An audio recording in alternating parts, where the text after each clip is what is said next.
sayang nagpamiling si Lexi. I don't know, pero dito ko mapulaan ani nga mga views. Relaxing ka ay. So naanami sa Insan Cowell parking lot, trailhead. And ang target today is to do 8.8 miles kay wala manggoy pick up point in between sa 8.8 miles. So Rick and Azzy will go back kay tugnaw man kaayo para kang Azzy nga muuban nako.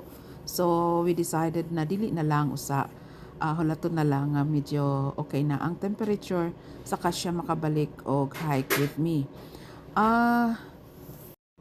Ang temperature right now is about 38 degrees Fahrenheit, and dili siya kaayo windy as of now, but ang forecast nga ang wind will reach 32 miles per hour unya will be cooler when it's up there, you know, kung taas ang elevation mas bugnaw siya. So I have my jacket. Actually, 5 layers ang ako ang gisuot, pero ako nang gihubo ang ako ang puffy jacket kay medyo okay man pud ang ako ang paminaw. I even feel right now nga sana giuban na lang nako si Asi, pero worried lang ko nga basig mo baba ang temperature later pag naana sa taas unya mukusog ang hangin. Gipili na ako nga mag southbound in this area gikan sa Insan Cowell parking to Pine Knob shelter tungod kay taas ang sakaon dinhi sa sinugdanan, and mas daghan ang sakaon kaysa paubos kung mag northbound ko. So mao ni nga para less ang sakaon nag southbound ko, pero if you look at it kuan gihapon siya kanang very steep gihapon, kailangan gyud kang maningkamot og saka pero pagkahuman ni ani mostly bababa na siya. I'm still going up, wala pa ko maabot dito sa summit ani nga steep climb, and I'm very slow, at least you know, I think I'm doing only 1 mile per hour, but I hope to makabawi sa ako ang speed pag mahumanan na akong saka. Batuon pag yun, so naka-add po ni siya sa pagpahinay sa ako ang speed.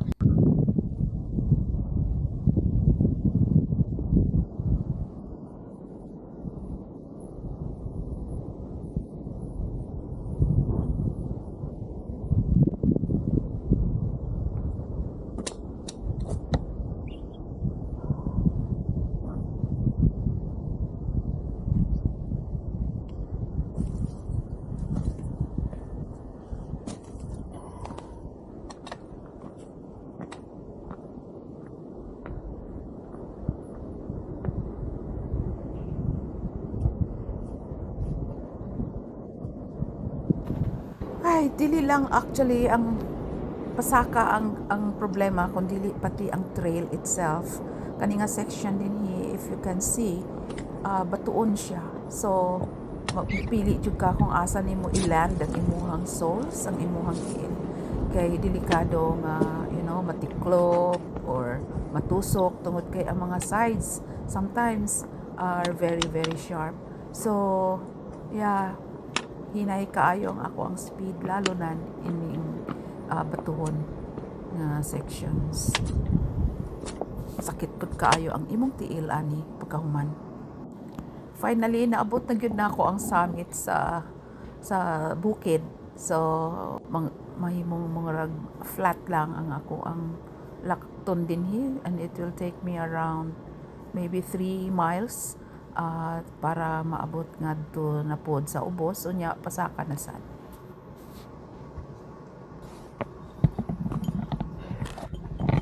So human sa flat naog na sad and then saka na sad og balik. So ingon ani ang terrain. So saka naog, and it is very strenuous lalo na pag mga batuon ingon ni ani. Arang-arang pa ni tan-awon, but there are sections nga medyo grabe gyud nga wala ka nay mapilian kung asa ka Mulaka.